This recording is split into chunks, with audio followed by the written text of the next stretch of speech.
Hi, I'm Melissa Whiting, and I'm here today to talk to you about worm composting with red wiggler worms, also known as vermicomposting. Today we're going to talk about the two main reasons why we compost.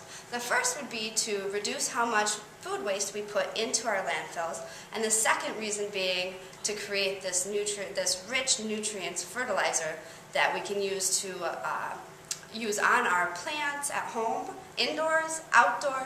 We can use it on our crops, we can use it on our shrubs, our lawns, all of that. So it's really good stuff. So a couple quick facts for you guys. I wanted to let you in on a couple statistics. In America, out of all of the waste that we put into the landfill, 17% of it comes from food waste. And then in America, 29 million tons of food is wasted each year. And then finally, if we could set up simple systems such as composting here, we could reduce how much harmful greenhouse gases are put into our atmosphere by 42%. That's huge. So, moving on, there are a couple of reasons or things that the composting or fertilizer can do for us and for our plants. One of them being suppressing diseases that can reduce our crops. It also prevents pests from attacking our plants, which would also reduce how many pesticides we have to use to get rid of them. It also helps retain water in our soil, which is very helpful during drought seasons. It can also rejuvenate soils, which can be helpful when we're trying to either recreate lands or habitats that have been destroyed in the past, or just trying to use land that in the past was not able to be used.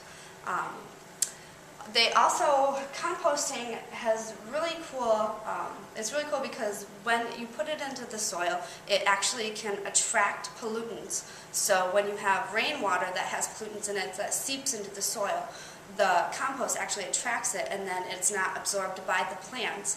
And it can also bind heavy metals that are found in our soil, which prevents them from flowing into our freshwater resources. So some really cool things that composting can do for us and our environment.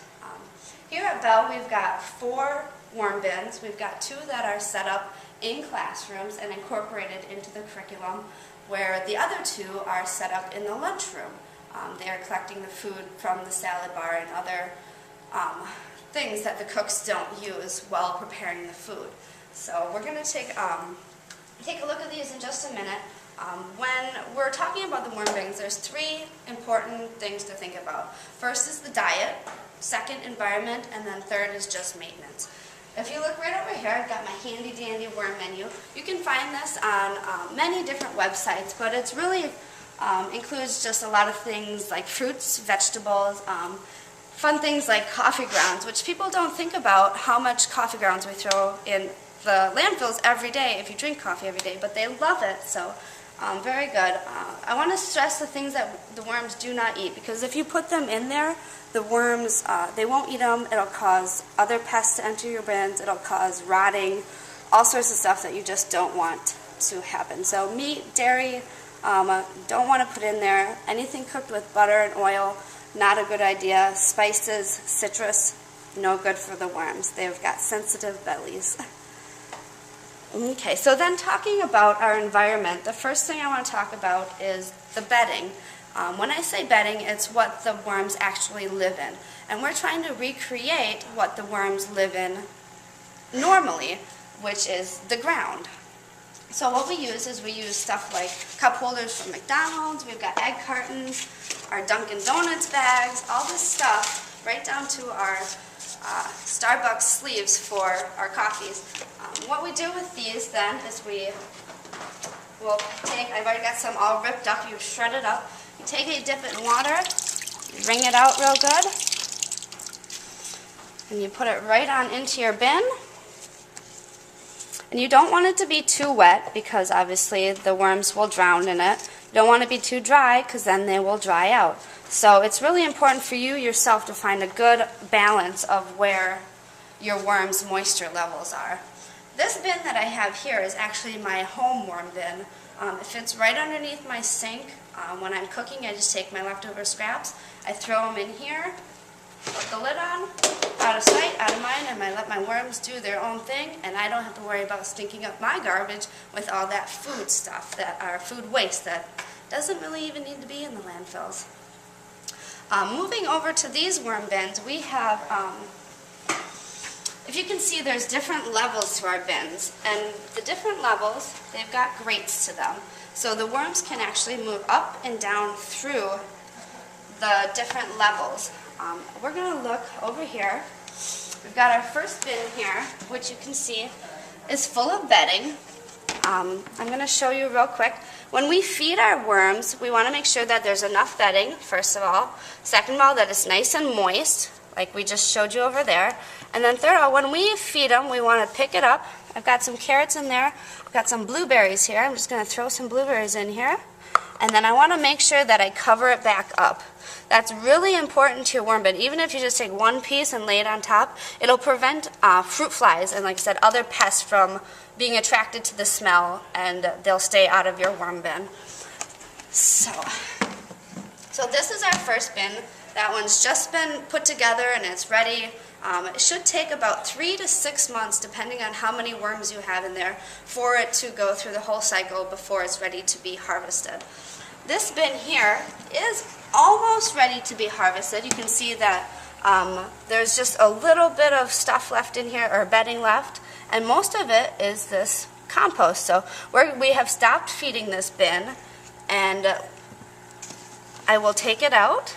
I filled this bottom layer with bedding, and I will feed this bottom layer, and the worms will travel down there, and then I will be able to harvest all this compost. The final bin that I have is ready to be harvested. As you can see, there is no more food left in there, just a couple of leftover worms, which when I actually do harvest it, I will pull them out. You don't want to put your worms in with your plants, because they'll eat the roots and stuff, and you really don't want that to happen. So what you can do with this compost, once it's separated, I'll pull it in a bucket and collect it, and then I will take it home with me and put it in with my potting soil. And I will mix it up, and then I can repot my plants. Another thing that we can do, if you look right over here, is something I call worm tea. What I have going on here is I took this fresh compost, I put it into nylon stockings, and then I just hung it over the side. And if you're wondering what the bubbles are, I've got fish tank aerators with a rock down there. So, because when you are working with compost, there's actually little microbes that live in there, and in order for them to disperse into the water, you have to aerate the water because they need the oxygen to live. This form of compost needs to be used right away. It will only last 1 to 3 days. If you refrigerate it, they say that it'll last another 3 days-ish. So you want to use it right away, but you can use this as a spray or just as a liquid fertilizer for your plants. Like I said, I use it in my house plants at home. We use the other stuff, all the teachers' plants within the classrooms. During the spring, we take it out to our gardens outside. We either just sprinkle the fresh soil, compost, and then when it rains, it seeps into the soil, or otherwise we'll take the liquid fertilizer and spread it around the gardens. So that is my presentation on worm composting. I hope you guys learned a lot, and I hope that you guys really have an interest in this, because it's a really easy system that could really benefit us in the long run. So thank you.